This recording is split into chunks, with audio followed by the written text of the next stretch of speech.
ആദ്യമായിട്ടൊരു രാഷ്ട്രീയം പറയാം. കോക്രോച്ച് പാർട്ടി എന്ന പേരിൽ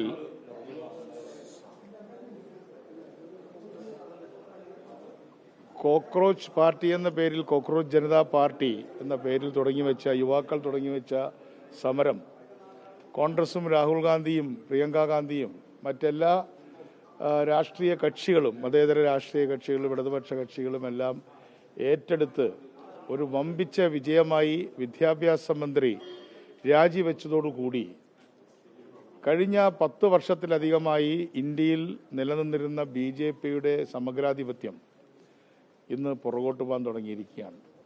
BJPയുടെ കൗണ്ട് ഡൗൺ ആരംഭിച്ചിരിക്കുന്നു എന്നതാണ് ഈ സമരത്തിൻ്റെ വിജയത്തിലൂടെ നമുക്ക് മനസ്സിലാക്കാൻ സാധിക്കുന്നത്. മറുഭാഗത്ത് അയോധ്യയിലെ വമ്പിച്ച ആരോപണങ്ങൾ അതുമായി ബന്ധപ്പെട്ട ആളുകൾ ഇന്ന് നേരിടുകയാണ്. അയോധ്യയിലെ ക്ഷേത്രം തുടങ്ങുന്ന സമയത്ത് നമ്മുടെ നാട്ടിലെ എല്ലാവരും പറഞ്ഞതാണ്, അത് തുടങ്ങണോ വേണ്ടയോ എന്നുള്ളതല്ല, അത് തുടങ്ങുമ്പോൾ ഒരു പ്രധാനമന്ത്രി തന്നെ അതിൻ്റെ പൂജകൾ നടത്തുന്നതിൽ ചില പന്തികേടുണ്ട് എന്നുള്ള കാര്യം. പക്ഷേ ഇന്നിപ്പോൾ അയോധ്യയിൽ വലിയ തട്ടിപ്പ് വന്ന സമയത്ത് അദ്ദേഹം നിശബ്ദനാണ്. അദ്ദേഹം ഒരു പൂജാരിയെപ്പോലെ അവിടെ പ്രധാനമന്ത്രി പദം എല്ലാം മാറ്റിവെച്ചുകൊണ്ട് എന്ന പോലെ അദ്ദേഹം ആ പ്രവർത്തനത്തിൽ ഏർപ്പെട്ടിട്ടുണ്ടെങ്കിൽ അവിടെ നടന്നിട്ടുള്ള വമ്പിച്ച തട്ടിപ്പിനും മറുപടി പറയാൻ പ്രധാനമന്ത്രി വ്യക്തിപരമായി തന്നെ ബാധ്യസ്ഥനാണ് എന്നുകൂടി പറയാൻ ഞാൻ ആഗ്രഹിക്കുന്നു. KSRTC ഉത്സവ സീസണിൽ ബസ്സുകൾ വാടകയ്ക്കെടുത്ത് സർവീസ് നടത്താനുള്ള ഒരു നീക്കം നടത്തുന്നു. അതിൻ്റെ ടെൻഡർ നടപടികളൊക്കെ ആരംഭിച്ചെന്ന വാർത്തകൾ പുറത്തു വരുന്നുണ്ട്. നേരത്തെ പിണറായി സർക്കാർ ഉപേക്ഷിച്ച ഒരു പദ്ധതി എന്ന രീതിയിലാണ് അത് ചർച്ചയായിരുന്നത്. എന്തുകൊണ്ടാണ് അങ്ങനെ ഒരു തീരുമാനത്തിലേക്ക് പോയത്? എന്താണ് അതിൻ്റെ പ്രായോഗിക വശം? അതിൻ്റെ പ്രായോഗിക പ്രശ്നം 10 വർഷമായിട്ട് ബസ് വാങ്ങിയിട്ടില്ല എന്നുള്ളതാണ്. വാങ്ങിയ ബസ്സുകളെല്ലാം പഴുതായി.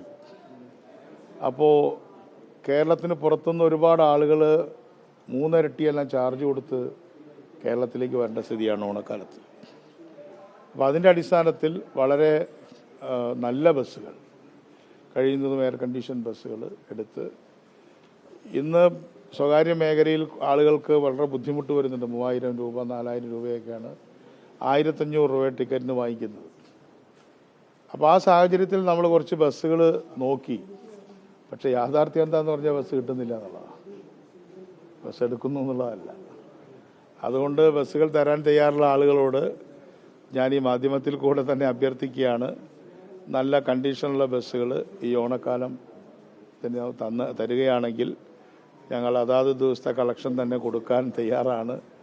അത്രയും വിശ്വാസം KSRTCയെക്കുറിച്ച് ആളുകൾക്കില്ലാത്തൊരു പ്രശ്നമുണ്ട്.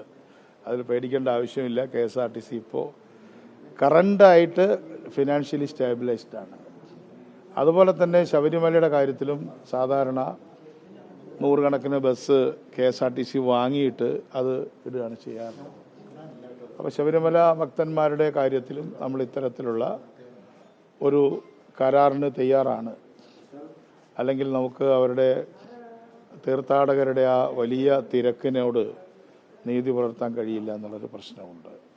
അപ്പോൾ അതൊരു ഓപ്പണായിട്ട് നമ്മൾ ടെൻഡർ വിളിച്ചിട്ടുണ്ട്. നമുക്ക് ഇതിന്റെ പ്രശ്നം ബസ്സുകൾ ഇല്ലാത്തതാണോ അതോ ഉള്ള ബസ്സുകളുടെ തകരാറ് പരിഹരിക്കാത്തതാണോ? എന്താണ് ഇതിന്റെ ഒരു പ്രശ്നമായിട്ട്? ഏത് ബസ്സും കുറച്ച് കഴിയുമ്പോൾ കേടുവരുമല്ലോ. അങ്ങനെ അതാണ് ഇത് സ്വകാര്യവൽക്കരണത്തിനുള്ള നീക്കത്തിന്റെ ഒരു പ്രാരംഭഘട്ടമാണ് എന്ന വിമർശനം കൂടി വരുന്നുണ്ട്. അങ്ങനെയുള്ളവർക്ക് അങ്ങനെയും പറയാം.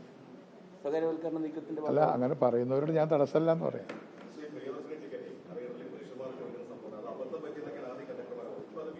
അതിൽ അബദ്ധത്തിന് കുറച്ച് ദിവസം കൊടുത്തിരുന്നു. അങ്ങനെയുണ്ടല്ലോ, പുതിയൊരു കാര്യമല്ലേ. ഇനി അബദ്ധമാണോ അല്ലേ എന്നുള്ളതൊന്നും നോട്ടമില്ല. ഉടനെ സസ്പെൻഷനായിരിക്കും. ഞാൻ മാധ്യമങ്ങളോട് അഭ്യർത്ഥിക്കുകയാണ്, ഇത് അങ്ങേയറ്റം പോപ്പുലറായിട്ടുള്ളൊരു പ്രോജക്റ്റാണ്, ഒരു പദ്ധതിയാണ്. ഇത് KSRTCയുടെ പദ്ധതിയല്ല, ഇത് സ്ത്രീ ശാക്തീകരണ പദ്ധതിയാണ്.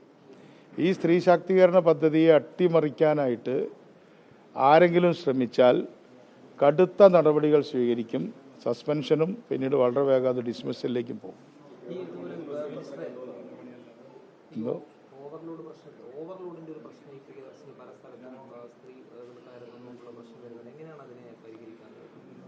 ആളുകൾ ആദ്യഘട്ടത്തിൽ വളരെ തരത്തിൽ പിന്നെ കയറുന്നുണ്ട്, അതൊരു യാഥാർത്ഥ്യമാണ്.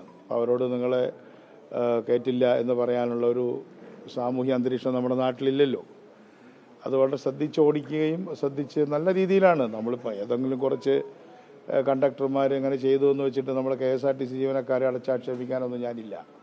കാരണം അവരേതാണ്ട് 80% പിന്നെ സ്ത്രീ യാത്രക്കാരധികമാണ്. അപ്പോൾ അവരോടൊക്കെ വളരെ മാന്യമായ തരത്തിലും നല്ല രീതിയിലും അവർ കൈകാര്യം ചെയ്യുന്നതുകൊണ്ടാണല്ലോ ഈ പരിപാടി വിജയിച്ചുകൊണ്ട് പോകുന്നത്. അതുകൊണ്ട് ഇതുമായി സഹകരിക്കുന്ന 99% അല്ലെങ്കിൽ അതിലധികം വരുന്ന ജീവനക്കാരോടും എനിക്ക് അവരോട് വളരെ സ്നേഹമാണുള്ളത്, നന്ദിയാണുള്ളത്.